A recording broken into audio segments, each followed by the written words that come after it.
Hello, everyone, and welcome again to another Teacher Joseph podcast.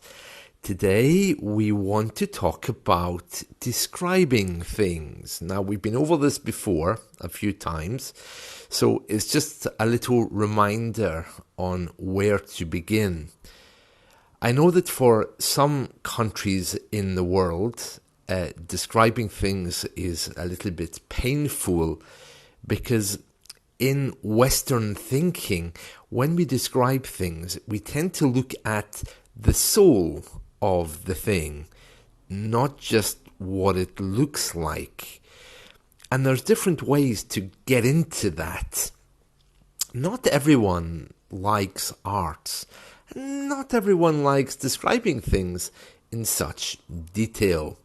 It brings up issues of not only basic English learning, but it also questions us about gender and should men describe things in such depth? Isn't that a woman thing? So there's all kinds of questions come up, but in Western thinking, describing things must include the depth of it, what it reminds you of, how it touches you, instead of just talking about its characteristics. So let me give you an example. So right now I'm looking at my tablet, my electronic tablet. It's Samsung, and it, I could say, has a black screen, grey cover. It's not square exactly. It's rectangular. It has an on button and an off button. It's touch sensitive, which means I can use my fingers. But is that enough? Well, no. So how do you describe it in a deeper way? Well, you would have to say something like, well, it's a tool of communication. After all, that's what it's pointing to, isn't it? That's what's behind the physical characteristics. It's like if you go for a job interview and they say, what are your skills? And you say, well, I like to deal with customers, I like to talk, I like to do this and that. But these all point towards competencies. In this case, again, you like to talk, communication. You like to help people, empathy. These are all competencies, the thing that runs above the skills. So when you look at a picture, or in this case a tablet, you have to kind of get behind it. What's it pointing to? Well, it's pointing to communication. And so you have more ways of describe a communications tool. But let's make this a bit more practical, because in an exam, you have to know exactly how to bring this out. Okay, so let's imagine then. So I'm looking at a clock on my wall. Okay, so that clock, of course, has its physical characteristics. It is brown, it has a white face with hands on it, and it tells the time.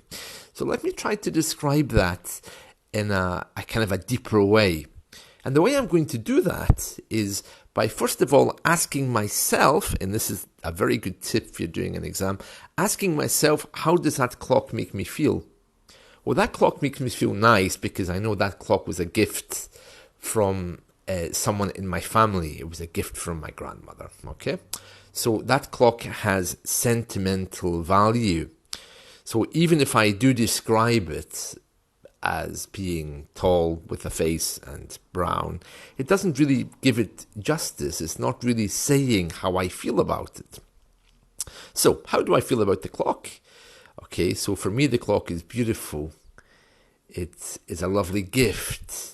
It brings me joy when I look at it. It makes me feel happy because of where it came from and the strong emotional feeling I have with the clock. So this is what I need to build into the description. So if I'm asked in an IELTS exam, describe your favorite piece of furniture, for example, or describe your favorite piece of art or something like this, or even your favorite gift, you could say something like this. Well, there's a clock hanging on my wall, and it's very special to me because it was given to me by my grandmother. Every time I look at it, black hands and white face, I can almost see her with the key winding it up for the first time. It's very special because it was a family heirloom. It belonged to my great-grandparents before it became something which my grandmother had. It's in a brown frame, and it has a kind of triangular part at the bottom which pushes down. And every time that pendulum sways, it's almost hypnotic, taking me back in time.